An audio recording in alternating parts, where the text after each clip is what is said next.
எப்போது இந்த ஆட்சி முடியும்?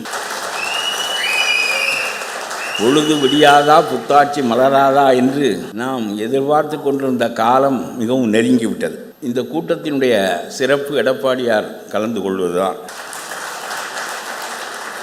லூயி ஃபிஷர் காந்தியை பற்றி காந்தியோடு உடனிருந்து அவரை ஆராய்ந்து மிகச்சிறந்த நூலை எழுதியவன். காந்தியை பற்றி இந்தியர்கள் எழுதிய நூல்களிலெல்லாம் விட மிகச்சிறந்த நூலை அந்த அமெரிக்கன் தான் எழுதினான்.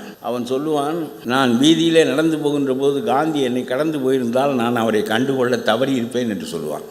எளிய மனிதர்களில் ஒருவராக அவர் என்னை கடந்து போயிருப்பாரே தவிர, மவுண்ட் பேட்டன் இந்த தெருவில் நடந்து வந்தால் உற்று நின்று கவனித்து செல்வது போல அல்லாமல் காந்தி என்னை கடந்து போயிருப்பார், அவர் என்னை ஈர்த்திருக்க மாட்டார். சாதாரண மனிதர்களில் ஒருவராக அவர் காட்சி அளிக்கின்ற காரணத்தினாலே என்று லூயி ஃபிஷர் சொல்வார். அதுபோல் எடப்பாடியை நாம் கடந்து செல்ல நேரிட்டாலும் சரி, நாம் பார்த்து உரையாட நேரிட்டாலும் சரி, எந்த திகைப்பும் எந்த அச்சுறுத்தலும் அவருடைய தோற்றத்திலோ பேச்சிலோ இருக்காது.